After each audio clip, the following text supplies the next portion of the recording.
جب سوار ہوئی تو ادھر شیر نے بھی دوڑ لگا دی، عقاب پھر واپس گیا، اوپر گیا، اور پھر اوپر سے آ کے پھر اس نے بلندی سے جو ہے وہ لومڑی کے اوپر جھپٹا اور اپنے پنجوں میں اس لومڑی کو اٹھایا اور ہوا کے اوپر چلا گیا، ہوا کے اندر چلا گیا۔ جب ہوا میں گیا تو اوپر سے لومڑی شیر کو آواز لگاتی ہے کہ تو نے تو میری حفاظت کا ذمہ لیا تھا، اب کدھر گیا؟ اب بھی میری حفاظت کرنا، اس عقاب سے مجھے چھڑا۔ تو شیر نیچے سے جواب دیتا ہے کہ میں نے تیری حفاظت کا ذمہ جو زمین کے درندے ہیں، جو جنگل کے، ان سے لیا تھا، آسمانی جو پرندے ہیں ان سے تیری حفاظت کا ذمہ میں نے نہ لیا تھا اور نہ اس سے میں تیری حفاظت کر سکتا ہوں۔ تو یہ بات اس غلام نے عبد الملک بن مروان جو ہے اموی خلیفہ جو تھا اس کے سامنے بیان کی، اور اموی خلیفہ نے جب اس واقعے کو سنا تو اسے احساس ہوا کہ واقعی یہ تو میرے لیے اس نے بیان کیا ہے کہ جو زمینی آفات ہیں ان سے تو میرے غلام اور خدا مجھے بچا سکتے ہیں، جو آسمانی آفت ہے، جو آسمان کی طرف سے بلاؤں کا، آزمائشوں کا نزول ہے، بھی انہی میں سے ہے، ان سے مجھے کوئی بھی نہیں بچا سکتا۔ تو بادشاہ اس واقعے سے اتنا انسپائر ہوا کہ وہ گھوڑے سے نیچے بھی اترا اور واپس اپنے محل کے اندر آیا اور اپنے خلفاء اور اپنی جو رعایا تھی ان کے درمیان گھل مل گیا، ان کی جو مشکلات تھیں اور ان کے جو بھی مسائل تھے وہ سنے بھی، اور جو ایک تعاون سے اس کا جو ڈر تھا وہ ختم ہو گیا۔ تو آج بھی اگر یہ کرونا ہے تو ہم احتیاطی تدابیر ضرور اختیار کریں، لیکن اتنا ڈرے نہیں کہ ہم موت کو سبب جو ہے کرونا کو سمجھنا شروع کر دیں۔ موت اللہ رب العزت کے امر اور اس کے حکم میں۔ جی بالکل، آپ نے بڑی خوبصورت بات کی۔ ناظرین اکرام، علامہ صاحب بتا رہے ہیں کہ کرونا کے اندر موت نہیں ہے، یقیناً اس کے اندر نہیں ہے، اس سے گھبرائیں نہیں، لیکن اپنے گھروں پر ہی سٹے کریں، بے جا ہجوم والی جگہوں پر، بلا ضرورت بازاروں میں اور آگے پیچھے مت جائیں۔ اگر باہر آپ نکلتے بھی ہیں تو ماسک چڑھائیں، ماسک چڑھا کر ہی گھر سے باہر نکلیں، اور اپنے ہاتھوں کو جب گھر واپس آتے ہیں سینیٹائز کریں صابن کے ساتھ یا کوئی بھی جو محلول ہے اس کے ساتھ، اپنے ہاتھوں کو سینیٹائز کر کے پھر اپنے معاملات چلائیں۔ ناظرین کرام، ہم اپنے سلسلے کو آگے بڑھاتے ہیں۔ علامہ صاحب، قرآن مجید کے حوالے سے ہم نے ایک یہ بھی سنا اور اس کے اندر سے کچھ غلطیاں بھی ہیں، وہ بھی ہماری درست فرما دیجیے گا۔ بندروں کے حوالے سے ہم نے پڑھا ہے کہ ایک قوم تھی، اس کو جو ہے ان کو ہفتے والے دن شکار کرنے سے منع کیا گیا، وہ منع نہیں ہوئے تو اللہ تعالیٰ نے ان کو جو ہے وہ پھٹکارے ہوئے بندر بنا دیا۔ تو بعض لوگ یہ سمجھتے ہیں، ایک تو ان بندروں کا قصہ سنائیں کہ وہ کیوں، مطلب کہ اس کے اندر اور مزید کیا وجوہات تھی کہ وہ بنا دیے گئے۔ پھر بعض لوگ سمجھتے ہیں کہ جو موجودہ جانور ہیں، بندر ہیں، یہ ان کی نسل چل رہے ہیں۔ اس حوالے سے ذرا وضاحت فرما دیں۔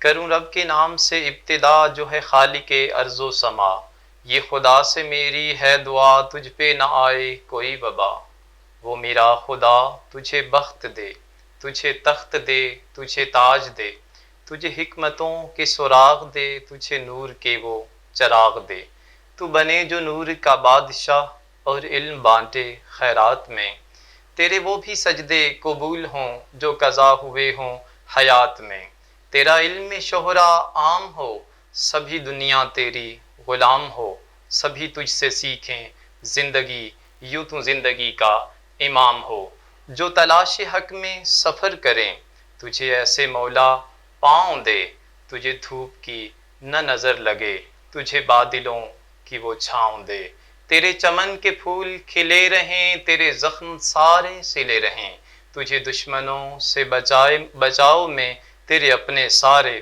ملے رہیں، میرے دوستوں کی یہ محفلیں سبھی محفلوں پہ سلام ہو، یہ نصیر کا جو کلام ہے سبھی دوستوں کے نام ہو۔ ناظرین آپ سن رہے، آپ دیکھ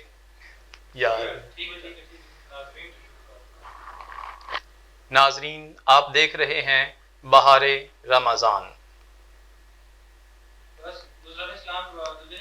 نہیں، وہ میں یاد ہی نہیں۔ رمضان نہیں، وہ میں یاد ہی نہیں۔ رمضان نہیں، وہ میں یاد ہی نہیں۔ رمضان نہیں، وہ میں یاد ہی نہیں۔ رمضان نہیں، وہ میں یاد ہی نہیں۔ رمضان